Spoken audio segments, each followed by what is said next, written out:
I'm Michelle Elliott, and this is our first podcast. It's Say What You Want About Real Estate, and I'm here with my beautiful co-host, Christina Rogers. And Christina, how did you get started in real estate? Oh, thank you so much for having me, Michelle. I got started in real estate 9 years ago. I had come from the corporate world, and I'd gotten laid off when I had my little on the way.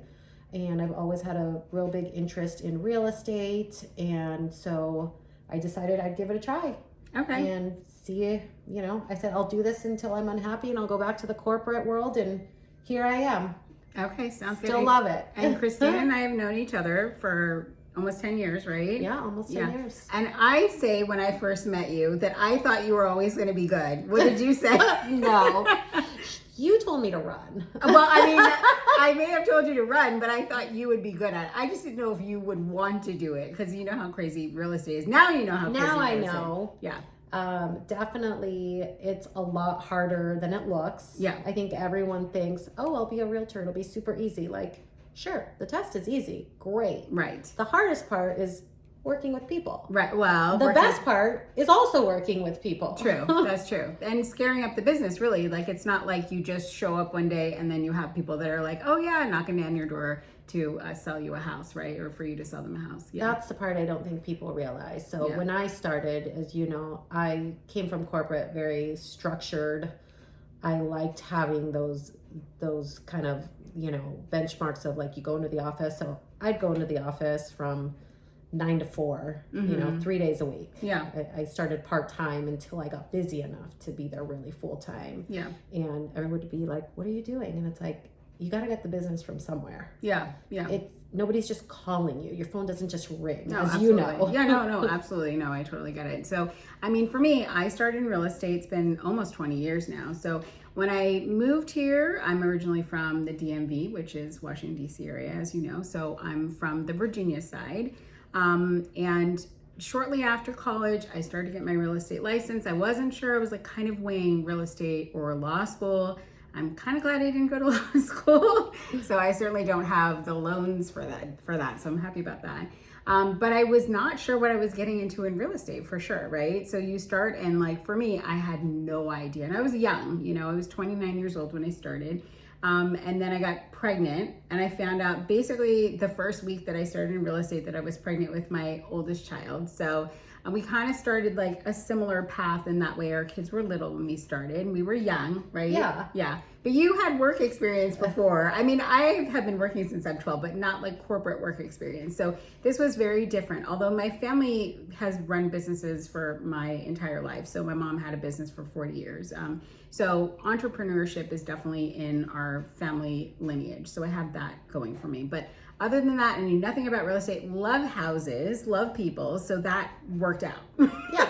But it wasn't a plan. It wasn't like a big plan. Yeah, this wasn't the plan either. I thought, I'll go back to the corporate world eventually. But kind of as you said, like having young kids as I was getting into the business, I realized I could have the best of both worlds and that flexibility that allowed me to prioritize my family, but also eventually it became a full-time business. Right. This is obviously all I do now. Right. I mean, full-time plus, right? Right, You're working exactly. weekends, you're working nights, you're working on vacation, all that stuff. Yeah, Life that's of a when realtor. all the good deals happen, the minute you get on a plane. All right, absolutely. So let's get into our first topic. It is, where are all the first-time home buyers? So I'll let you start. What's your experience been with first-time home buyers in this market? My experience with first-time home buyers is over the years, I've seen a decline in first-time home buyers. Yeah. I think a lot of that specifically for us is, being in the Bay Area, the single-family homes are just high cost. Mm-hmm. So the down payment that these guys need to save, I think is what's kind of holding them up a little bit. Yeah, and NAR just had a study that said the average age of a first-time home buyer is actually 38. So just a few years ago, it was 32. So that's kind of ticking up. And I think in our area too, it kind of takes a lot to get, your career up and going to get that down payment. So that takes some time. A lot of our workers here are tech workers. So they have to be at their companies from, for quite some time to get that, stock to kind of vest and go through that process too. Yeah, I see my tech workers that begin to buy homes usually once they've been somewhere for 5 years and now they've got their compounded stock. And so that allows them to really, I do think that their first time homes are probably at a higher cost than what we're seeing, although what's changing is the age at which first time home buyers Right. So that's are coming into the market. So I think that's playing a lot into why our home buyers, our first time home buyers, are waiting longer. And that is what you touched on just there, which is the cost. So our cost here in San Jose is about 1.5, almost $1.6 million for your average home. And I know for a lot of my first time home buyers, I'm seeing that they want a single family home. What are you seeing out there? Yeah, my single family,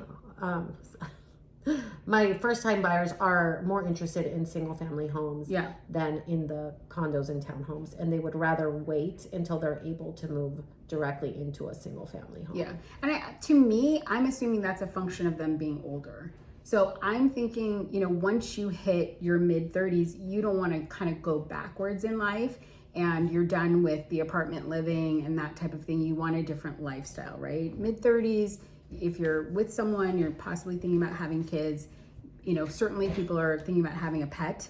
So that probably doesn't go with that condo lifestyle, which is, I think, the reason why you and I advocate for purchasing younger, right? So I know it's intimidating, but we both definitely believe in purchasing younger because it gives you that runway in your lifestyle that you don't have to change that. You don't have to kind of go backwards. So I'll give you a good example. So right now I have a condo that is on the market. It's 2-bedroom, 2-bath. You saw it. It's downtown, right? And it's not remodeled. It's in original condition, but it looks great. Something definitely livable. It's nice and clean, as we say in the real estate business.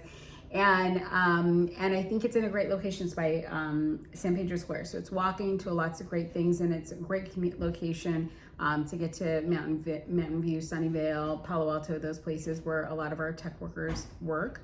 And a lot of people are working from home too. So you possibly could use one of those bedrooms as an office. But I think if you compare that home in terms of what your mortgage payment is going to be. So I had my lender run numbers on it.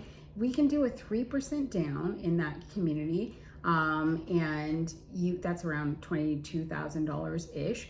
And then you could, the payment would be about $4,500. So I'm thinking between like $3,500 and $4,500, that's basically rent here, right? For That's like a 2-bedroom. pretty reasonable. I think that's excellent. That's what you'd be renting anything else for. I'd say that's the average range for 2-3 bedroom. Right, exactly. So, and an apartment complex, right? So, in this case, you would kind of be missing some of the amenities, perhaps like gym and pool and things like that. But I think you can pay for that outside if you need that. And a lot of people have that through their jobs. Do you really need that at your apartment complex? So most of my tech workers will tell me that they have a full gym, medical facility, a lot of those perks being here in Silicon Valley. Right, yeah.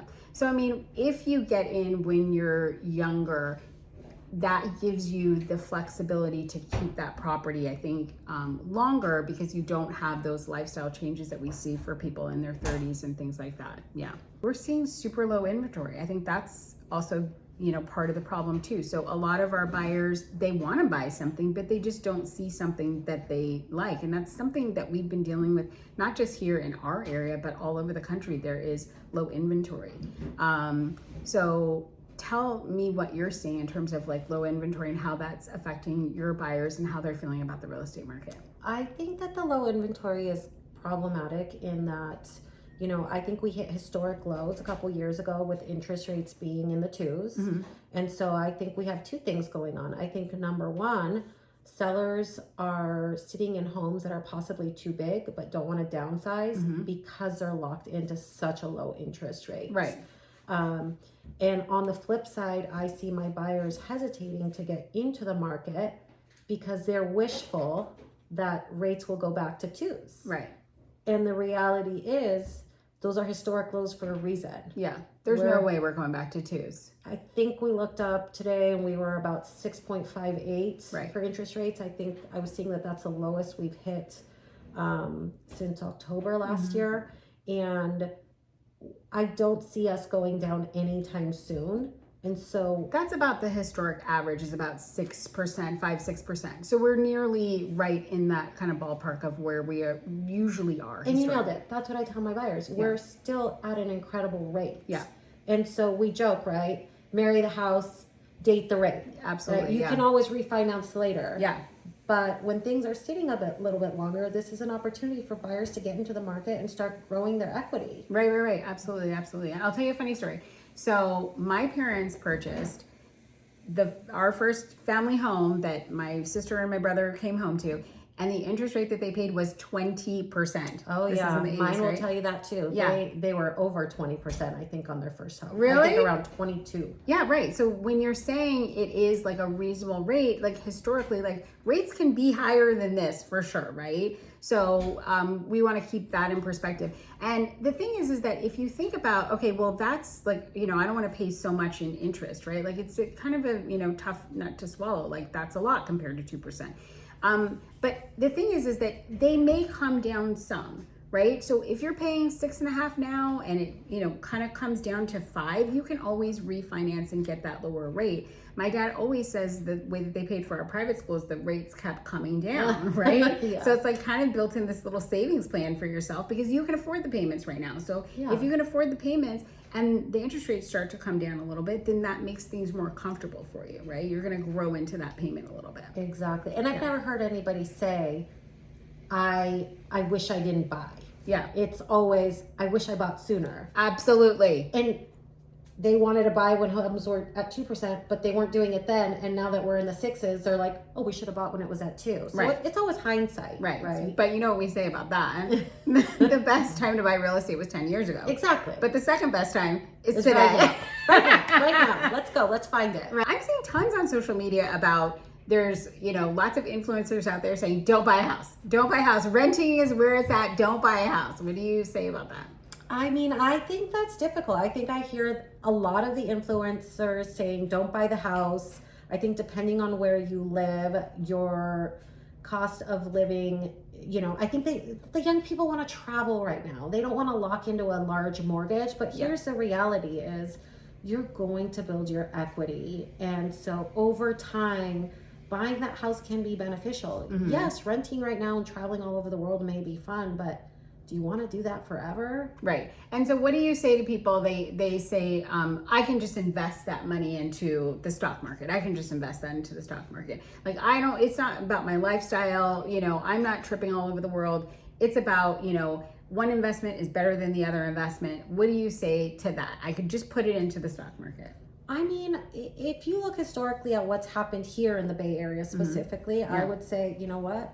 Buying a home is low risk. Right. Because the prices have historically doubled every 10 years. Every 10 years. Yeah. I mean, you go back and To the 70s. To the 70s, yeah, absolutely. And this is what I tell everybody who relocates here. I tell them, you're new to the Bay Area. You don't know if you want to be here. It is expensive.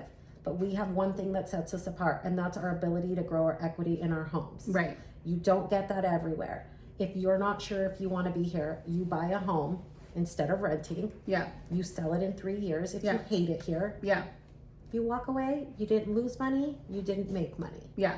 But if you rent for 3 years and you decide you love it here, you've just wasted 3 years of rent and Yeah. equity. Right. You stay here for 5 years, you decide you don't like it here, great. Sell your house, move away. You've now walked away with money in your pocket.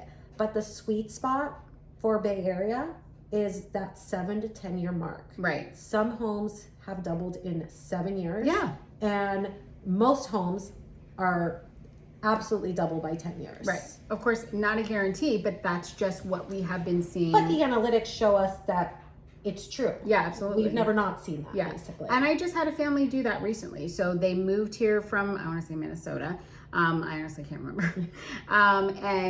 When they moved here, they said, hey, we want to live free for 2 years. Okay, that was their goal. They want to live free for 2 years, and then they want to go and live on a lake somewhere. Okay, so they did just that. So the mom took a job at Apple. She worked at this job. She was told, she took it in COVID. This is kind of a typical story. She was told she could work from home, and then Apple decided, no, everybody's got to come back in. So they made the choice, all right, she's going to keep her job at Apple, but just for 2 years. They want to be back with family, right? So they basically did not pay anything for 2 years because they broke even, right? And they only stayed 2 years, right? So the thing about rent, and when people say, okay, well, I'm just going to invest that money, you're not going to invest the money that you're paying on rent. because you have to pay that to your landlord, and you are paying off your landlord's mortgage and not your own. So when you're saying I'm going to invest that money, what you're saying is I'm going to invest that delta between what I'm paying in rent and what I have kind of left over between, you know, what the mortgage payments would be, right? And I think the other thing too is that people are not doing like an apples to apples comparison where they're thinking about, well, renting is super cheap compared to purchasing, because you're thinking possibly in your mind, okay, well, you know, I want to rent, you know, a house, and a house could, you know, potentially cost me, you know, 1.5, 1.6, you know, $1 million to get into a house here, especially in South Bay, right?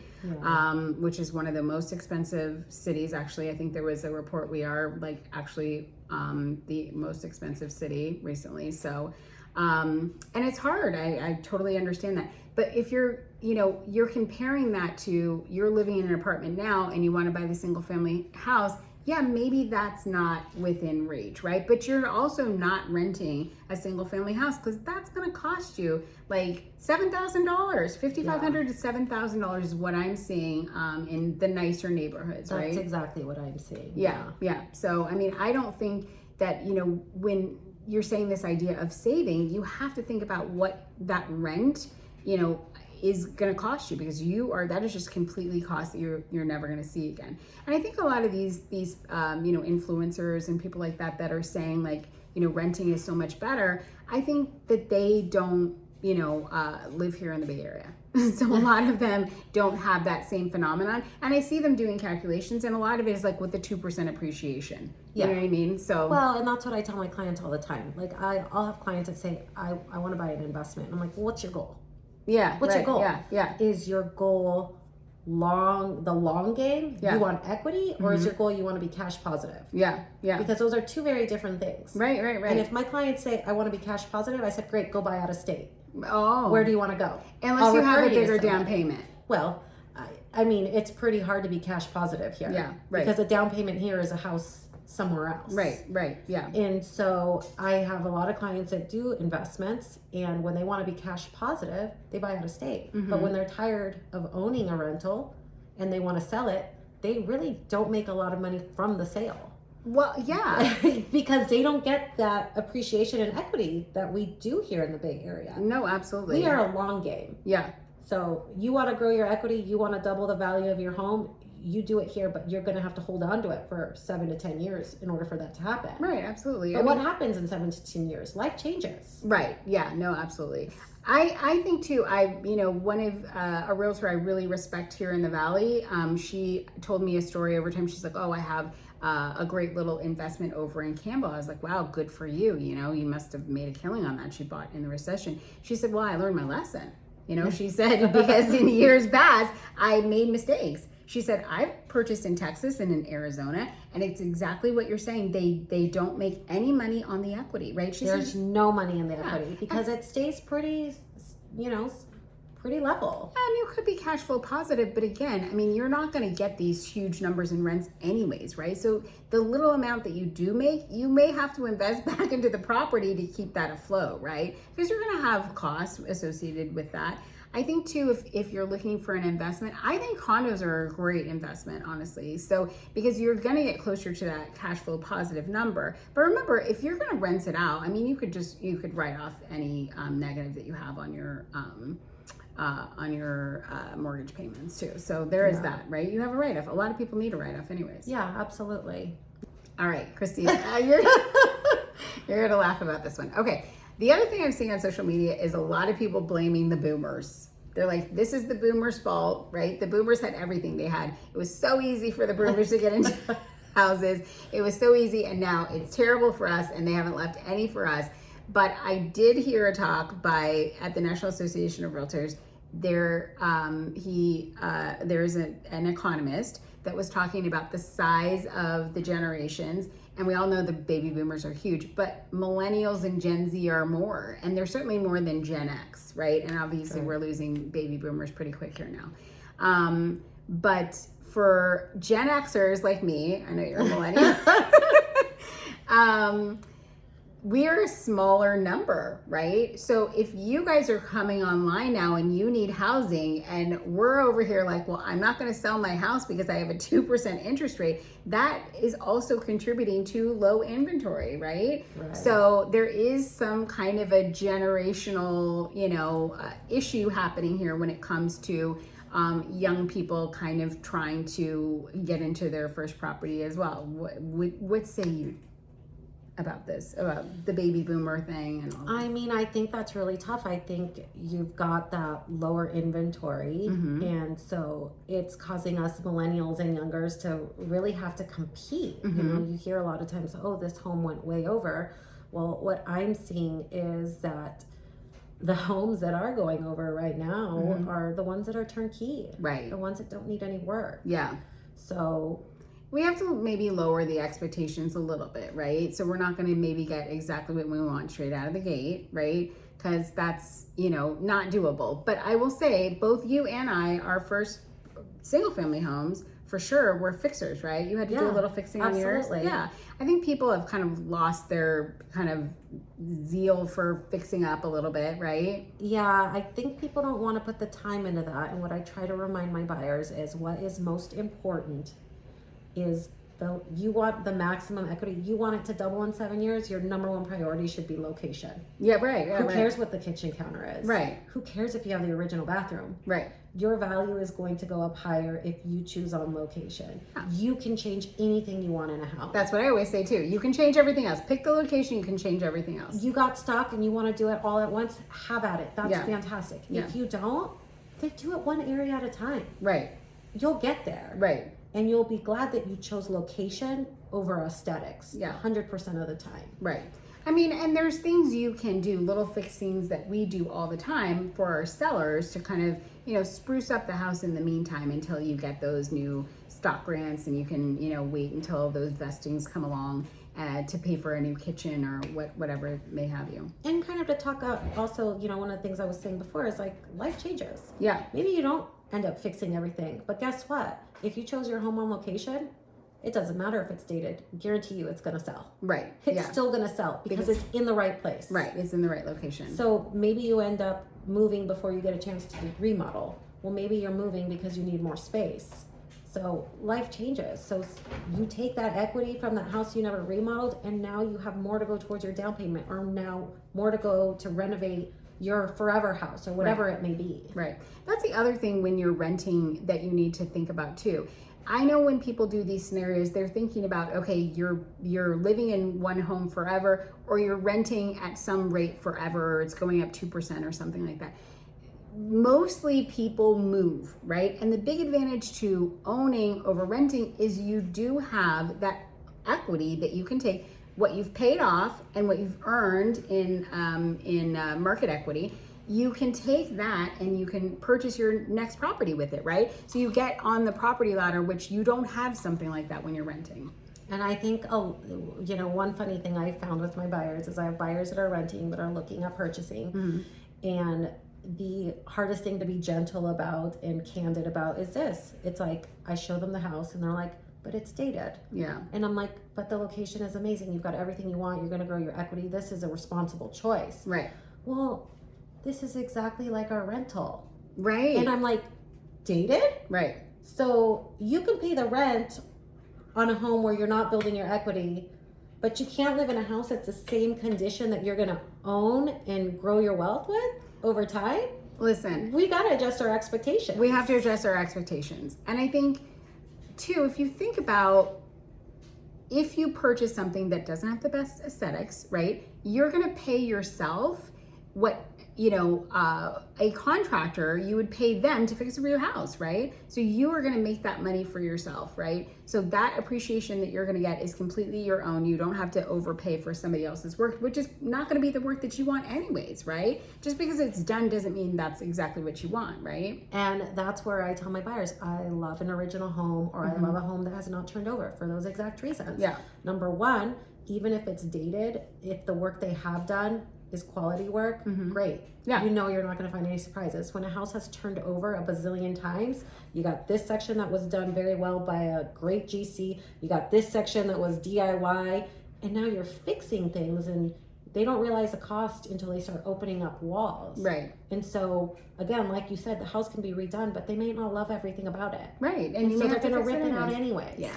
And So also, are you really saving money? And a cheap flip is a issue too, right? So there's a lot of really shoddy work out there, right? Yes, it's done, right? It's got your, quartz countertops or, what have you, but it's probably not done to the standard that you would do it yourself. So I'm not sure that long term you're going to live with those finishes anyways, right? So you might as well pay yourself when you are paying someone to do the work, right? You're not going to pay the contractor after they've done all of that, right? Right. Yeah. Exactly. Right. Yeah. Better to just make it your own. Right. So when I bought 2 houses before I bought my single family home, and my second house was a townhouse, and it was brand new from the ground up, right? Everything was new, and it was about 1,400 square feet.